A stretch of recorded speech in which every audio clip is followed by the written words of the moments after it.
Welcome again. We're at the closing reception for A Divination of Enjoyment, Extended Play, Volume 3. And I'm the curator for the exhibition, ACCRA. We're here at the Mix Design Hub, so we can give it up to the Mix for hosting us. Yes, this is the last exhibition for the open call, for their inaugural open call that they've had for this year. And so I really am delighted to have been the visiting curator to do their first group exhibition here for the Mix at their gallery space. And hopefully there'll be more to come for 2024. And so as we close out the year with this open call, we saw it fitting to do a closing panel discussion to talk about reparations and the creative economy in the diaspora. And the reason why this exhibition is volume 3 in an exhibition is because there's been a series of volumes of exhibitions, zines, testimonials through audio-visual, photo essays that have been part of a global multimedia anthology on reparations that I'm executive producing through Zeal, which is a black art co-op that I co-founded back in the States, called The Remedy is Solidarity. And so this is in the third volume of 3, and we'll get to the introductions with some of our panelists, but one of our panelists was actually in volume 2 in Los Angeles. So we have House of ACCRA with us. And so the Remedy is Solidarity as a project through Zeal really started through a conversation with one of my dear mentors and also good family friends through the family of Dhoruba bin Wahad, formerly at the Black Panther Party. He's been a good mentor of mine for many, many, many years. And he wrote the anthology on the Panther 21 case in New York City called Look for Me in the Whirlwind. And that anthology was very inspirational to my own political development as a black person, not only living in America, but across the globe, to understand our relationship with the legacy of slavery and capitalism and the role that the Black Panther Party played in the United States towards liberation, freedom, and struggles. And so as I was talking with him in Harlem at a coffee shop about the plans that I had through Zeal, this art co-op that I had founded 5 years ago with good friends and dear comrades who also have been doing a lot of organizing work in New York City. Walter Cruz, who's an amazing artist, architect in his own right, and also Phyllis Cuento, who at the time was the assistant photo editor at Essence Magazine. The three of us started Zeal, and we had always had this ethos around what would it look like to use art and culture to promote politics of black liberation. And through that, what does it mean for us to own the means of our cultural production as black people? And so with that, we did a series of exhibitions. The first one we prototyped, which we thought was going to be a fluke in Miami, was called Who Owns Black Art? And we did that exhibition in 2019.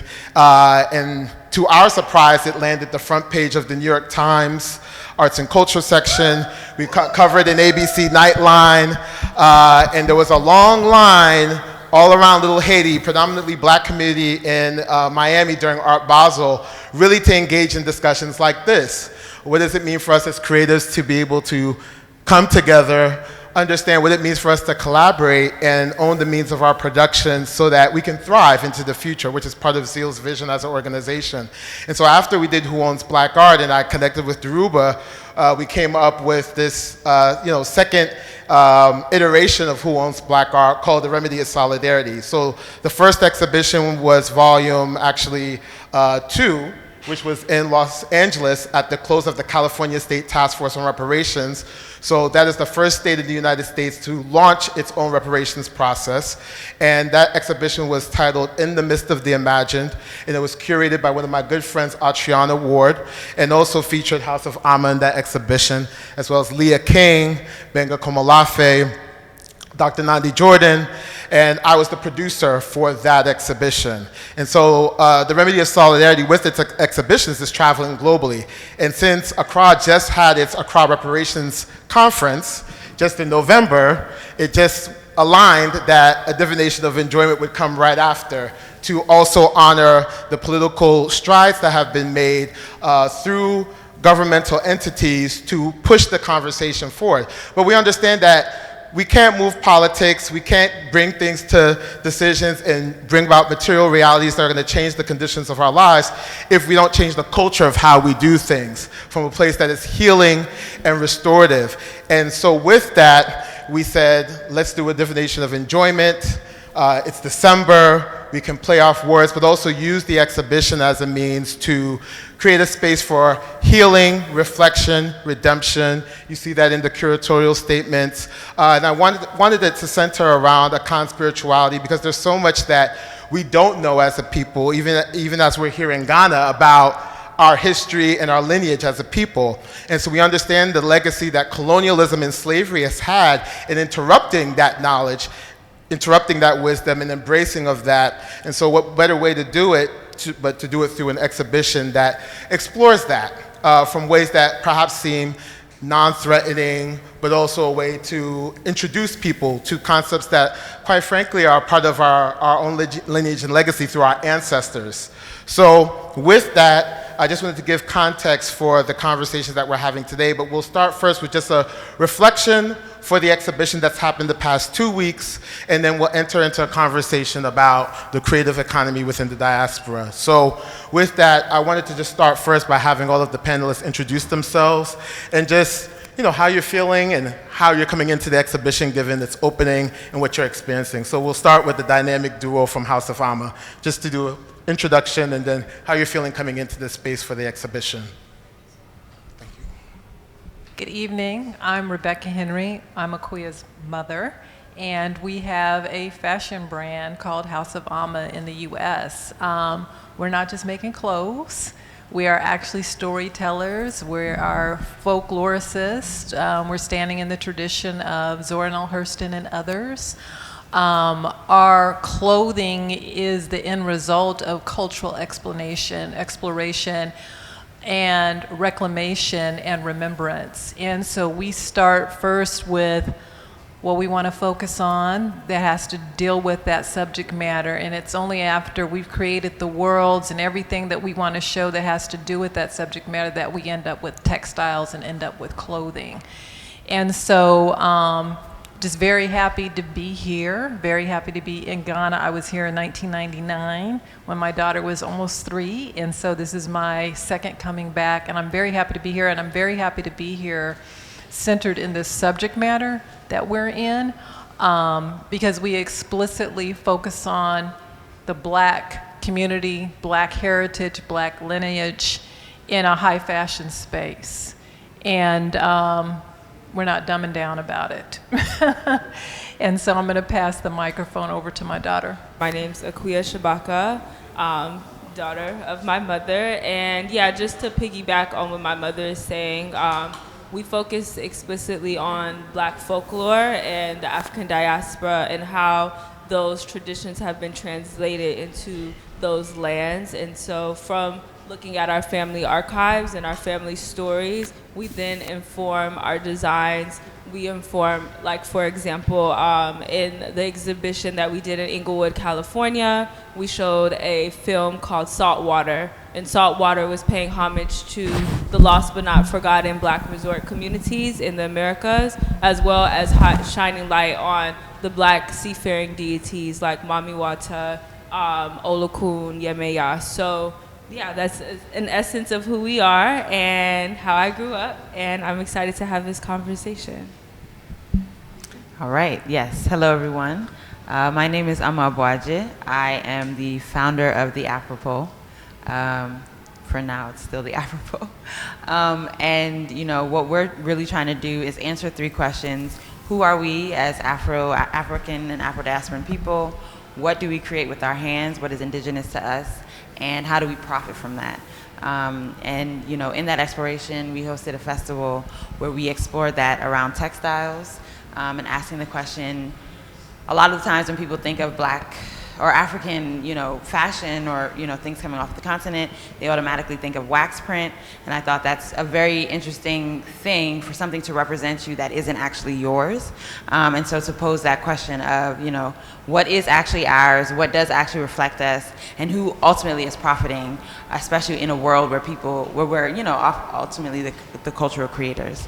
I think coming into this space, I feel very challenged, I guess, because it's very multisensory, and there are different ways. You have someone doing craft around tapestry, and then you have gold, and then you have found items, and then you have deconstructed items. And so I feel very challenged to think about, wholeness, like who are we together, and then what are our component parts, what makes us who we are. So thank you for the space. Yeah.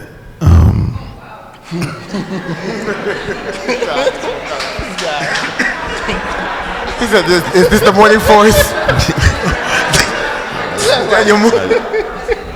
We all need water. That be if we get water, we'll be cool. I am Daniel Mauli Quist, a maker, creator, artist, entrepreneur here in Accra. I am the creative director of the 45, which is a lifestyle gallery that I founded and have been running for the last how many years? From 2011. And I've been working I am on the board for the Oil Foundation, which is a not-for-profit that has been working at the intersection of sustainability when it comes to fashion, and also making sure that the conversation of reparation is also forced in certain spaces when it comes to policy and the representation of this very space when waste is spoken of. And so I am also very excited to be, and also I'm collaborating with Ni on his exhibition. So yeah, man. Yeah, hello, good evening, everyone. Thank you, Ni, for inviting me to this honorable panel. My name is Nuna Adisenido. I'm the director and founder of the Compound House Gallery. I'm an independent art market researcher. I'm also an independent curator.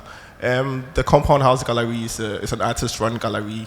Artist-run gallery meaning the administrative part of the gallery, the curatorial part of the gallery, and also the artists are all, part of making decisions and directing the trajectory of the gallery and the gallery's program. The gallery is focused on pushing and promoting more experimental art, looking at artists that are more interested in cutting-edge contemporary art, and also looking at artists whose work hasn't been predominantly exhibited or focused on within the continent and elsewhere. Outside of the gallery space and the work I do in the gallery, I also worked around restitution and particularly on the Benin bronzes, writing a research paper that sought to sort of argue for the return of some of the Benin bronzes in Europe and the British Museum particularly. So that's the work I've done around restitution and African art as a whole. Thank you.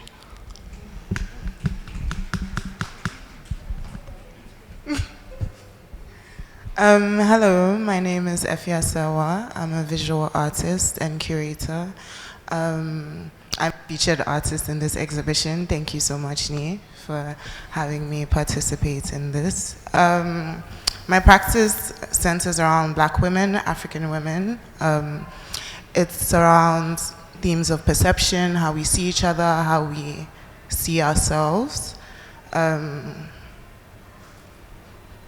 Yeah, I think I'll just leave it there.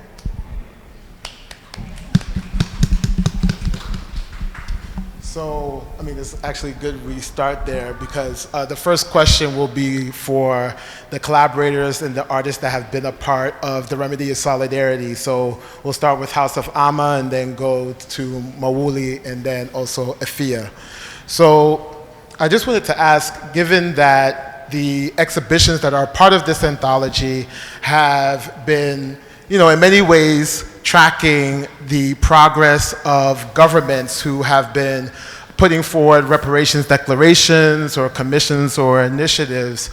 Really, how has it been for creatives to be a part of that conversation through this exhibition format? So I wanted to start with House of Amma, given that there is the local work that's happening in Los Angeles and also through the state of California.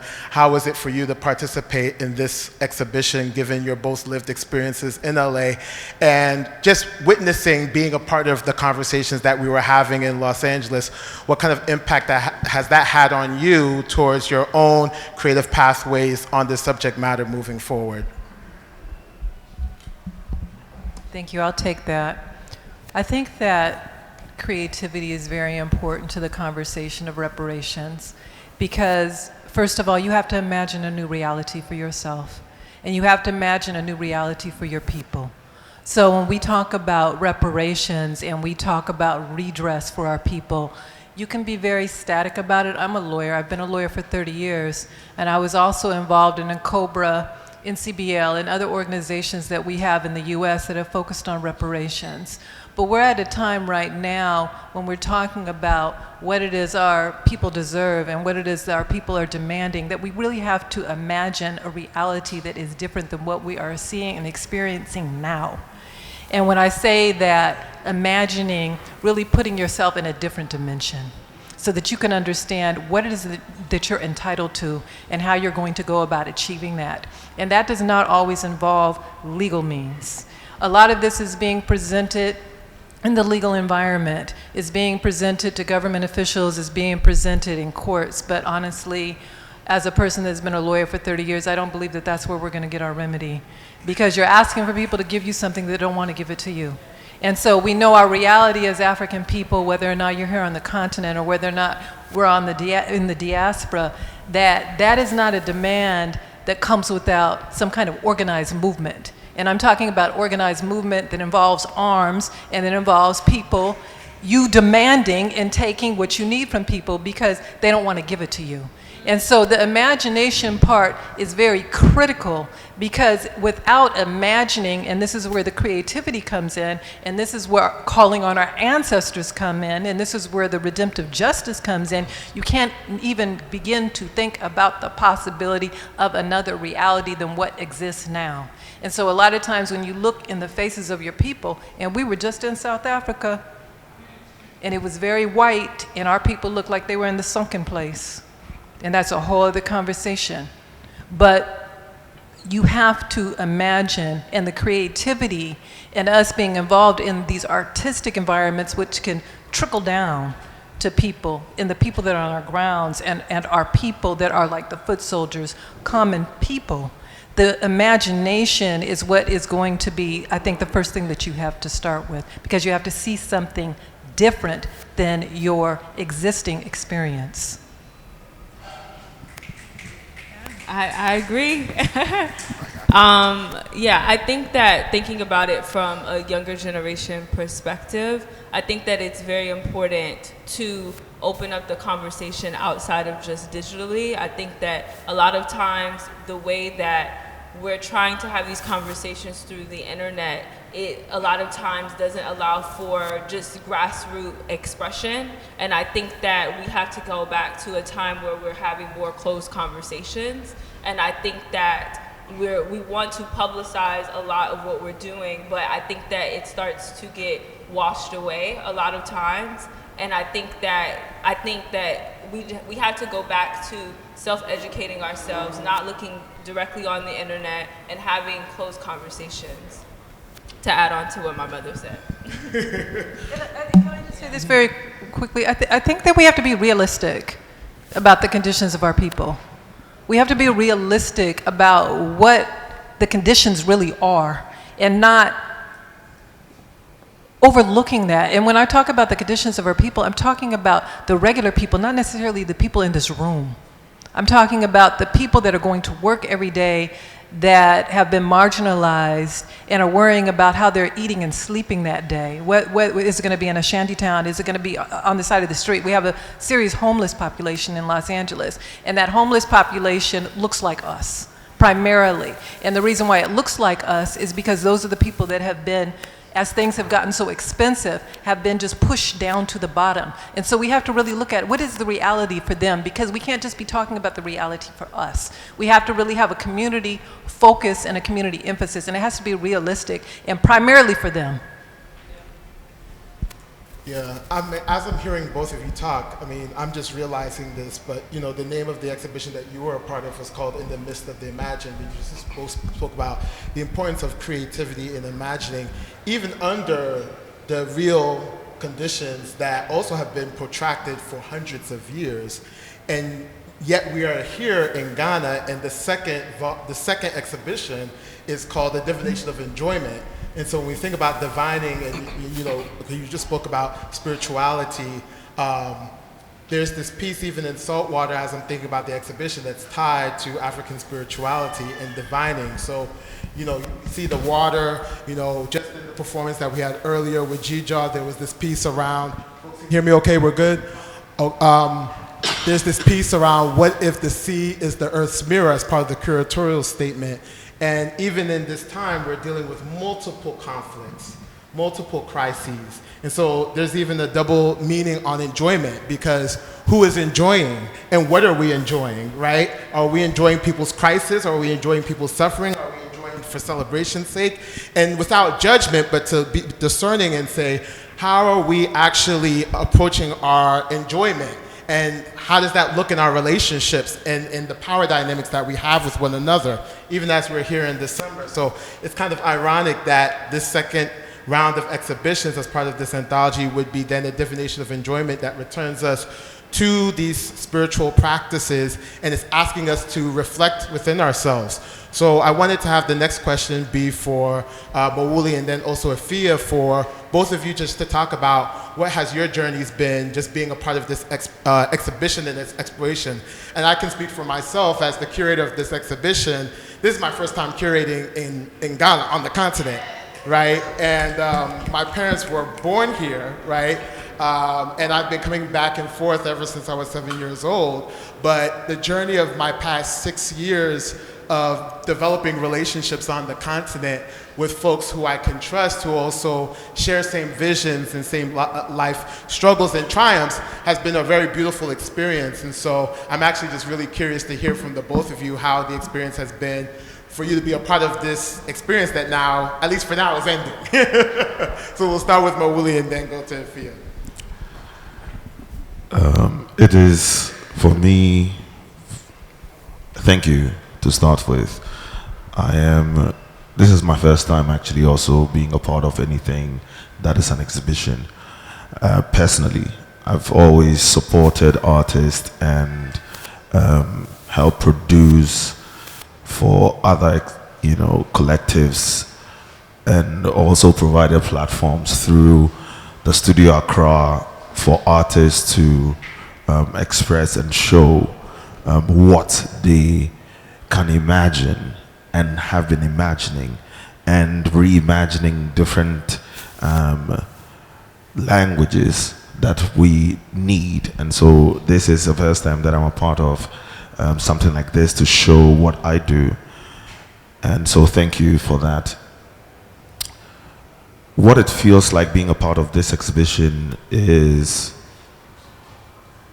interesting, because you and I have had conversations about the spider as, a symbol cutting across a lot of cultures.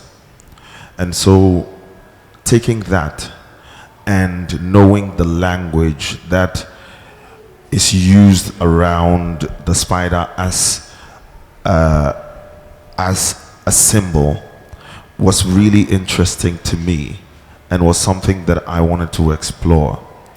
And so weaving my thoughts on what he is seen as, or she is seen as, a trickster, a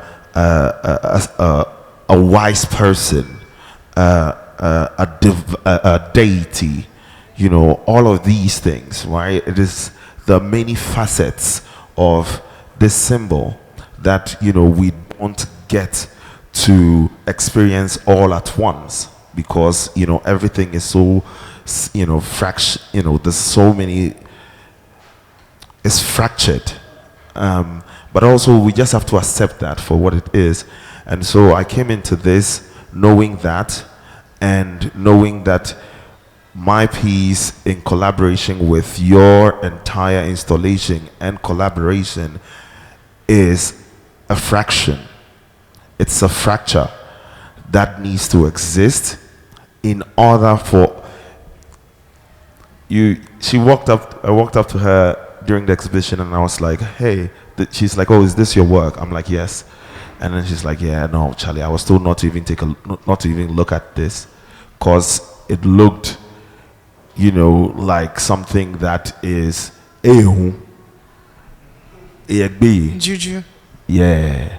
And so that perception in itself made it difficult for people who are connected to the space or connected to this ground from even touching it, because there is a certain fractured perspective that they have. And so my observation all through the opening and the exhibition and the entire presentation was very enlightening to me and very informative in seeing the way we see ourselves and in seeing the way that the work mirrors, like you have presented itself, mirroring ourselves to ourselves without even seeing it, that, this is what is happening. And so it's been very, insightful and informative being a part of this particular exhibition. Yeah.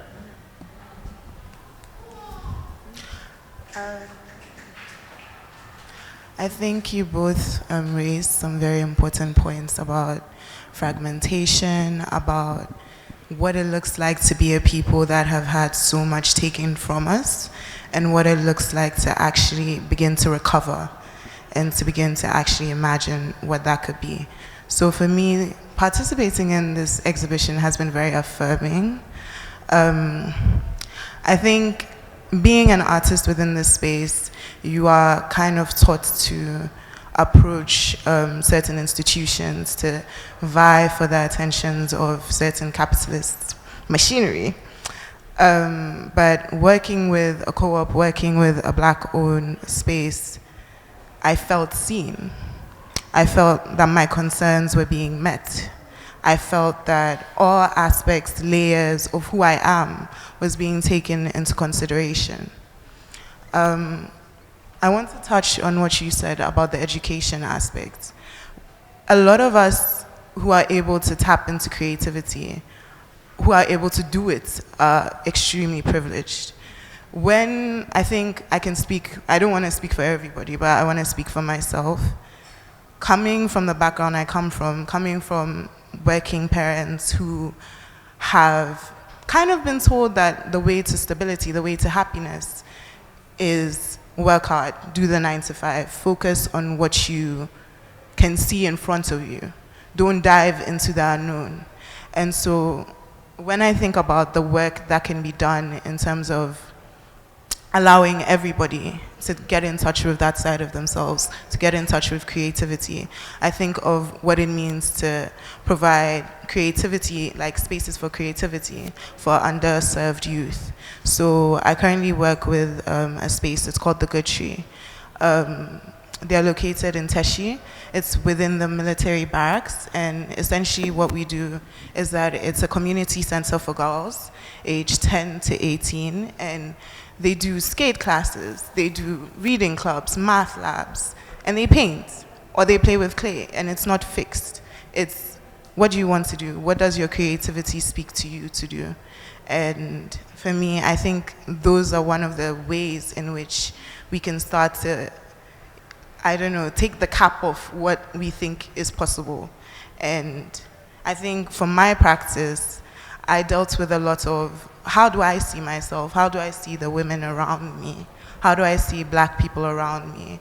And how do I make room for that without being another force that attempts to limit them? I don't want to tell one story. I don't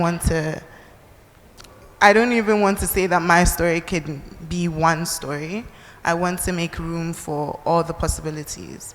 And for me, I think that was one of the most important things I felt within this exhibition, which is why I was very thrilled to be a part of it. Yeah. Well, Thank you, thank you, thank you, thank you, thank you, thank you. Just hearing all of your reflections and booking, ending this point before moving on to both Amma and Nuna, I'm just reflecting on my own process for this exhibition, because I would be remiss if I didn't say that the last exhibition with Adriana, working with folks like Dr. Jill Moniz and others, really informed this exhibition.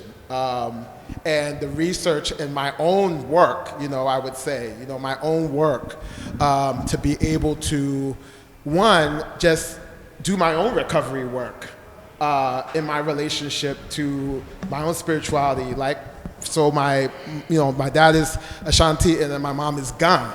So for me to, one, reading text is one thing, right? It's another than to say, I'm actually going to see the Wolomo, I'm actually going to go see the Okomfo, I'm actually going to go see a chief and be in relationship with those people as I prepare to curate this exhibition.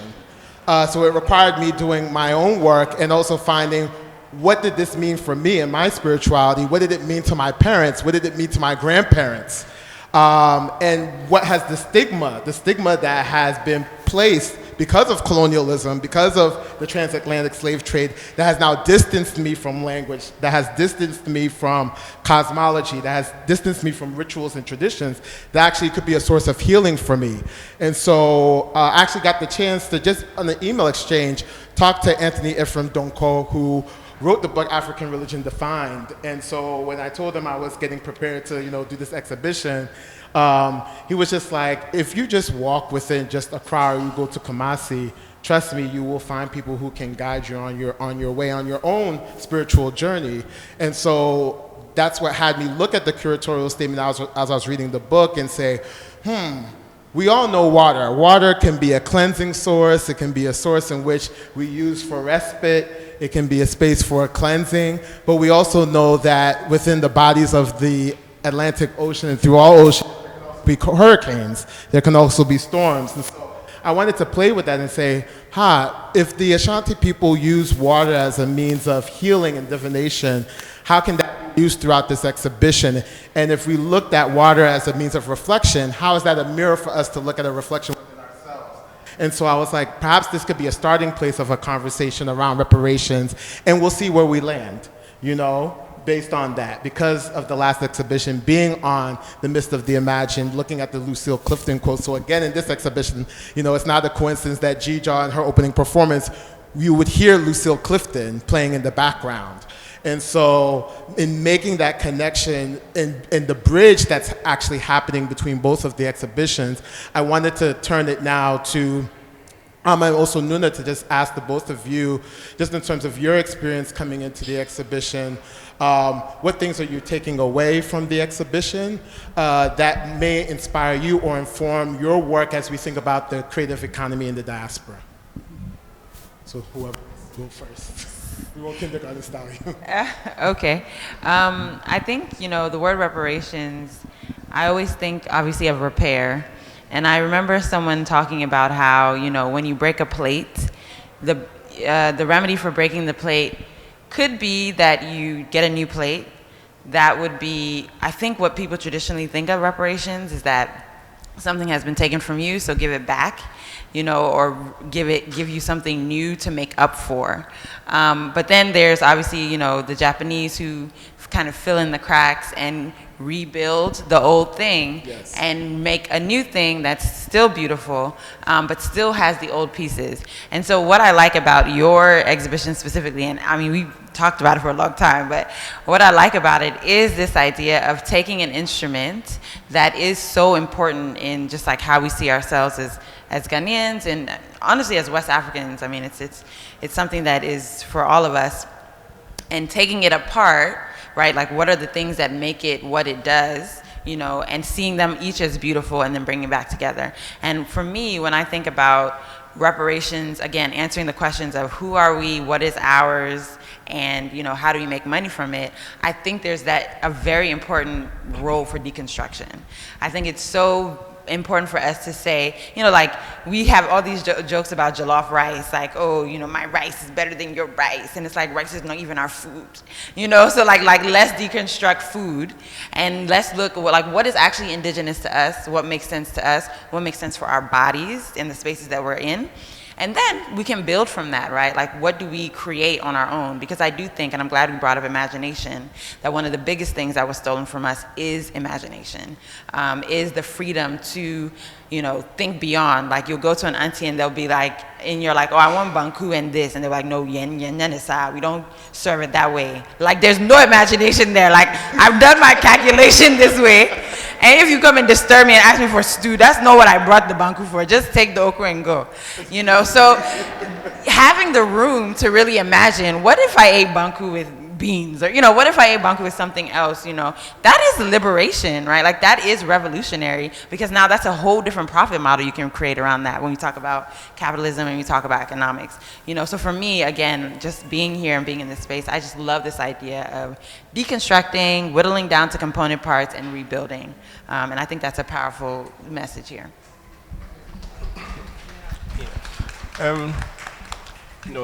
To sort of reflect on this exhibition that has been created and put together by NI, I think what I particularly am interested in is looking at sort of the global discourse around the issue of restitution and reparations.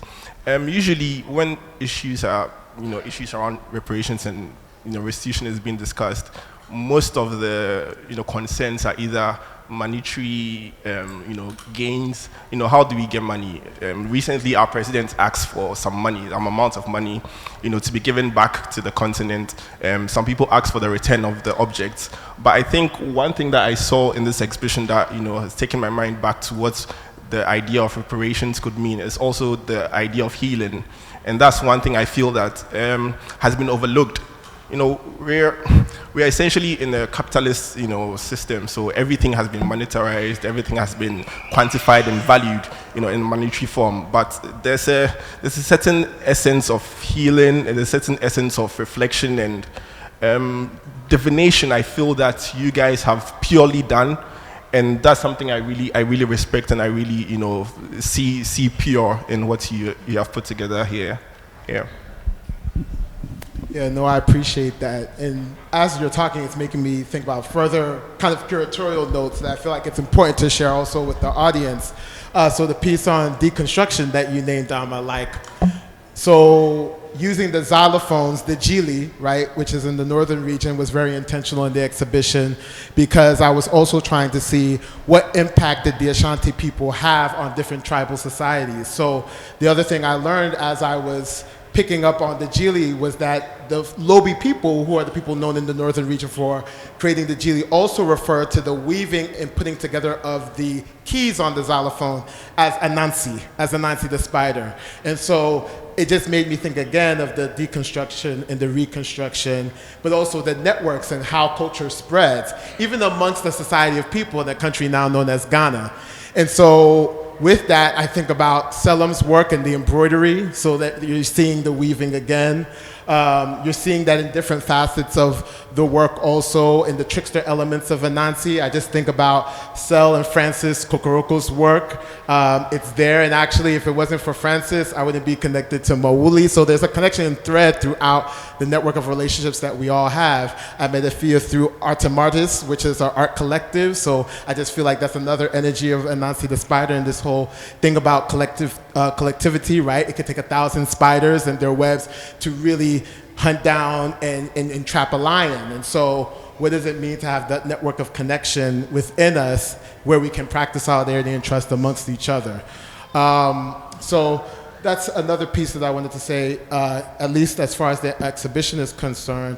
And I think to close out with this last question before we open it up for any question and answer, really for the entire panel, is just based on the experience that we're having here, what do you see for your futures in terms of your own creative paths for the work that you have moving forward, for how you may want to contribute to the strengthening of the diaspora through the creative economy?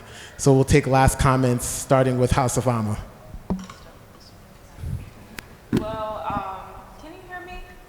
Okay. Yeah. So something that is really hitting me emotionally as I enter this space is I didn't really understand what the exhibition was going to be about, but our last collection was specifically on Anansi. And we decided to focus on Anansi as a weave of telling our family story. When my father passed, who we can trace our lineage to the Shanti tribe from Jamaica, we decided to tell the story of how Anansi has transcended from West Africa to the Caribbean, to South Carolina, to the US. And so coming into here and just being reaffirmed of the direction that we go as a brand and the stories that we feel are important to tell on big platforms. In our last collection, we decided to focus on Anansi the spider as a way to talk about the global migration of the story of Anansi and how the deity, how the folklore has transcended to the diaspora and also to the United States and taken on different names like Aunt Nancy, Anansi, and different names, so on and so forth. And so because we decided to do this as a way to pay homage to my father that passed, coming into this space, it just is reaffirming the direction that I'm going in life. And I feel like I've had a lot of symbolism of that as I've just come here as my second trip to Ghana as an Akuya, and it's reaffirming, and being in spaces like this is really important. And I think this is again going back to what I was saying previously about having more real conversations, having more real moments, having the ability to touch and feel each other and talk to each other. I think that things through the internet do not get translated positively a lot of times, and it leaves a lot of ability for us to judge each other as opposed to seeing each other and feeling like kinfolk. And I just want to, is this on? Yeah. Is it okay? I just want to piggyback on what my daughter was saying. I think that being centered in this space and where you're focusing on divination and you're focusing on other ways of knowing, because our people have other ways of knowing, not just book knowledge. Our knowledge also comes from divination, calling on the ancestors, reading bones, reading cowrie shells, reading different sorts of things, footprints, animal prints. We have different things, ways of knowing that are multidimensional. And so coming into a space like this, Anansi is a deity. He's not just a folk hero. He is a deity. He is part of a spiritual tradition and complex. Just as you talk about deities in other traditions, he is on par with that. On the island of Grenada, they treat Anansi as a deity. They have rituals and traditions around Anansi as a deity, not just as a folk hero. And so all of that migrated out of Africa through the islands into the southern United States. And so we have a lot of reclamation in the diaspora because those ancestors and those practices continued with us, and they may have morphed and changed in some way, but we were only able to survive our bondage there because we were able to call on our ancestors that were with us, our African ancestors. And so what I'm picking up from being in this space and participating in this space is knowing that the divinatory practices that we rely upon and that we specifically rely upon in our work, in our practice, are guiding us in the right direction.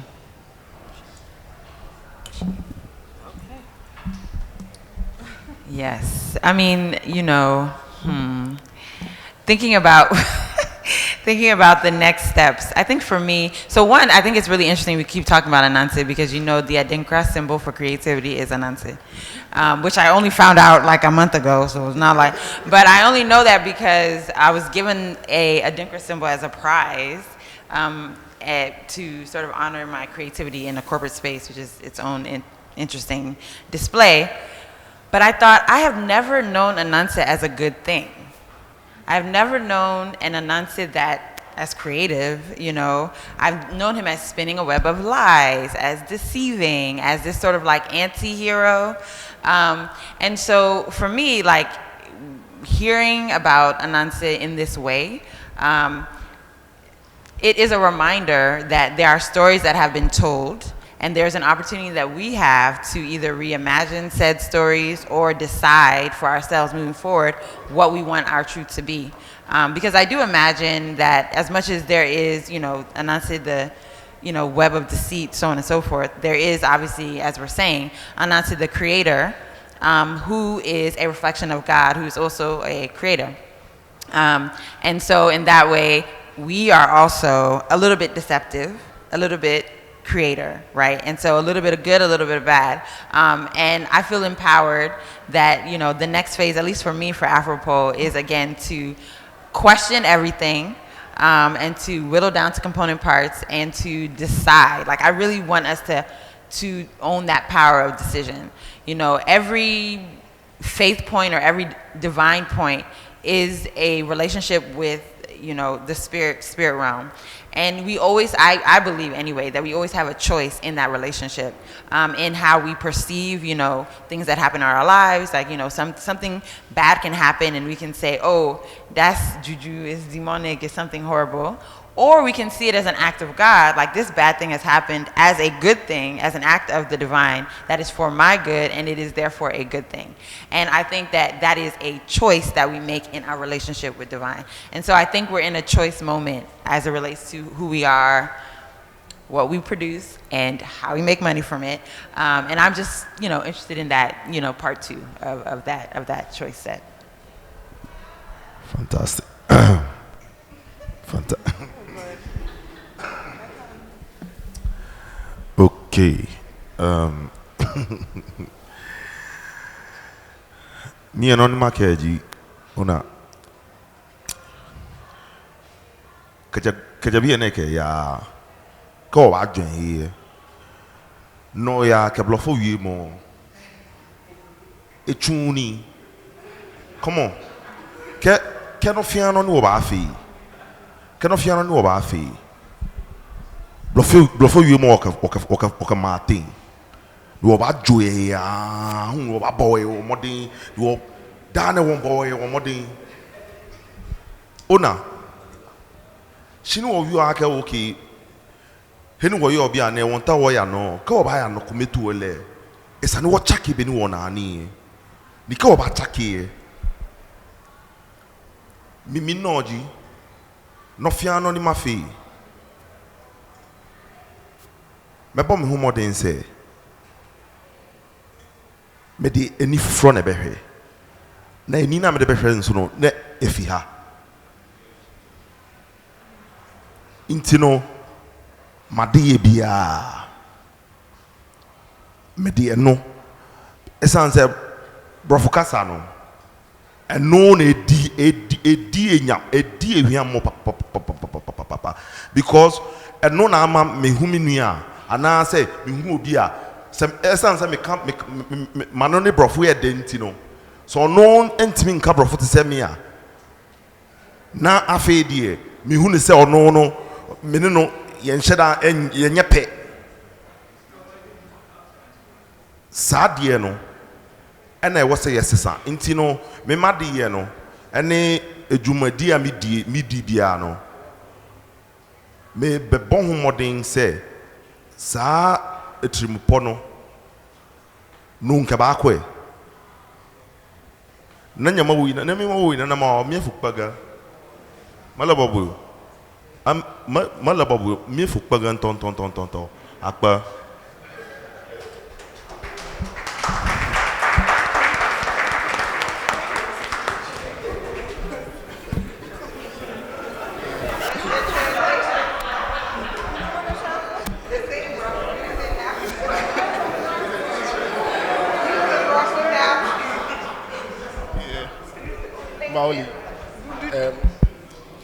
Maoli, yeah.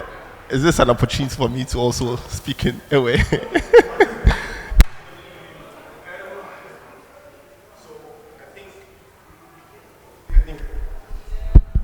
Earlier on, a year ago, Nia and I had several conversations around the diaspora, what he was doing in Zeal Coup in New York, LA. And the question I asked him is, how are we connecting with each other So how are you connecting in the diaspora in America? How are we in Accra and in Ghana, Kumasi, the creative economy here and the creative space here, trying to connect with you? Like, what are the possibilities? Not just functional things like creating exhibitions or networking and ending it there, but what are the sort of conversations we should have that could, sort of attempt to, delve into some of the issues we're talking around the healing, right? Because then you're talking about enjoyment, December in Accra, but then I went to Everyday People, and I was like, wow, black people actually, create this culture. Like, we own it, we make it lively, we make it pop. So then, I'm excited to see Ni also, taking up the mantle and, making this thing happen in Accra. But beyond that, what are the conversations, we could have, and what are the conversations, we should probably be having, amongst ourselves, right? Not just around, making things happen, but also, tangibly connecting with, the diaspora. Because unfortunately, I think some of our histories have been tainted and distorted. So then the history of me growing up in Africa, in Accra, and your history growing up in America or in the UK or wherever, or the diaspora in the Caribbean, is completely different. But, we could have situations where we are actively, engaging ourselves in conversations and in, whatever, ways that could essentially, bring out something tangible from what we've been, talking about all these years. Yeah. I really like what Nuna said. I think it's really important to... Okay, so a divination of enjoyment, to name the exhibition such a thing, and to have it in December, and to have it in Accra, which is essentially becoming a space, kind of like it's a tourist trap to a certain extent. And with that means things are getting more expensive. There's inflation, there's traffic. Regular things like water that used to cost like 2 cedis now cost like 10 cedis.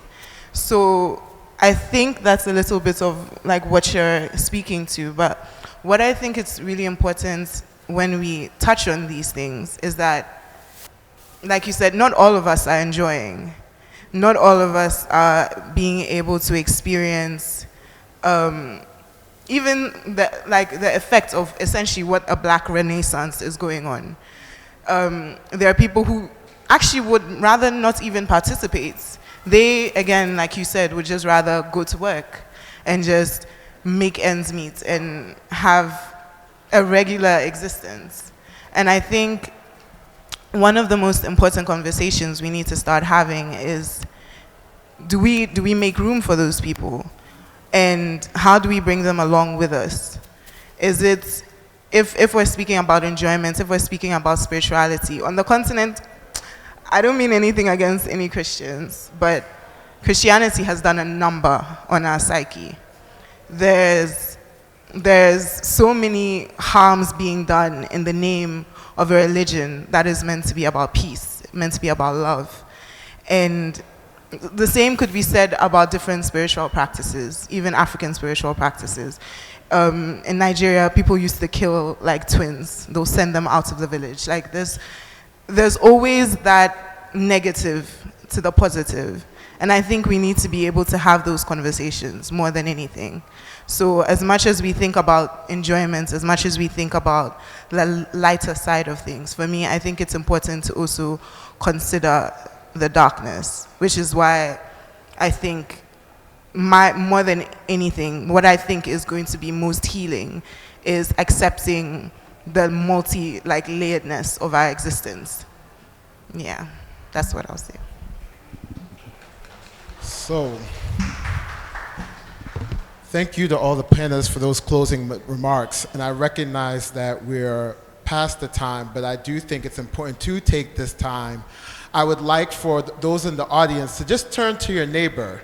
Turn to your neighbor real quick. And we just want to allow for at least 2 to 3 minutes for what are your takeaways from this panel discussion that we just had. And if you have any questions, what are 1 to 2 questions that you have? So, I'm going to play facilitator. I'm going to time it. And, I'll call out when we're done. But I want for the audience to spend the time just to get, if it's somebody you don't know, just say hello, how are you?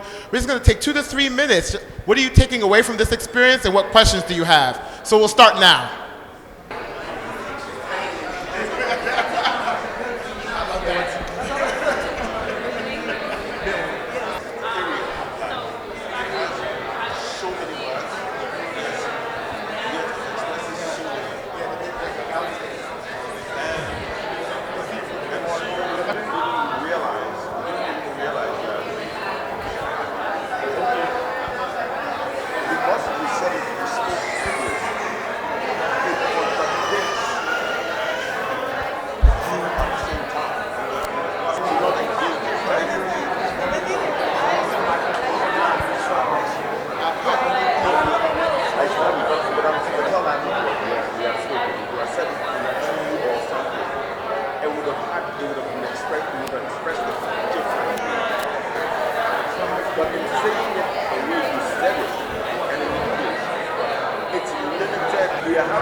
All right, we're gonna wrap up. I'm gonna do a countdown in 10. We're gonna wrap up in 9. We're gonna wrap up in 8, 7, 6, 5, 4, 3, 2, and 1. All right, Happy New Year. The way. Got a couple of days left in 2023.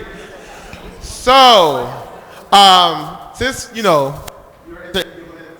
that quick exercise, getting to know some people or people you know already, we'll just take one. I know it's a cheat. Just one. We'll take 1 to 2 responses from the audience, from questions you may have, or just reflections that you want to share. So, any hand, we'll take 2 people. Okay, 1 and 2. Thank you so much to my beautiful brother, Ni Ake.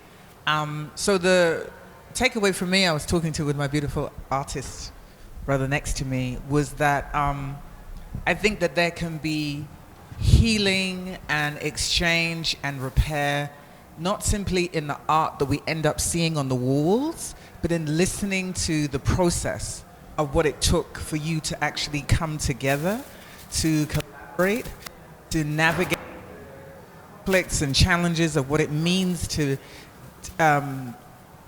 manifest a creative collaboration in order that we can even be here in the first place.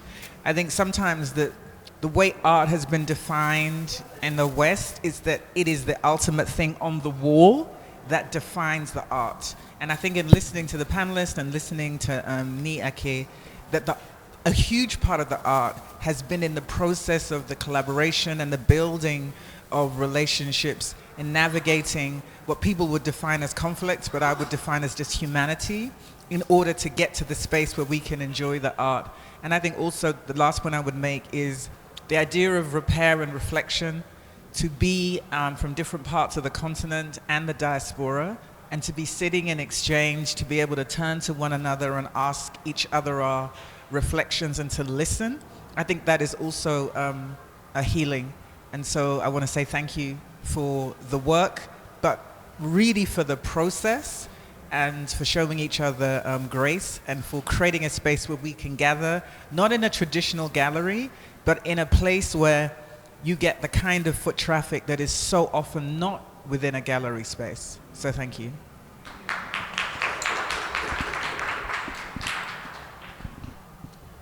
I want to say thank you to all of the artists and for everyone. This just being in the space has an energetic quality that I'm thankful for, and thank you to Ni Ake. It was a small reunion after some time. My reflection is that being US born and having come to Ghana twice this year with my wife, every time we come across and we show our passport after leaving the airport, the agents always say, "You're Ghanaian." I was US born, and my family's lineage runs through Georgia. I do not know my lineage traced back to Africa. What I do know is that my experience is, it's not disposable because I'm not disposable, and there is a refuge that I can take in what Richard Wright names as the American Negro in certain instances. But at the same time, even though I could not understand the local language that was being spoken, I could appreciate it from the depths of my heart.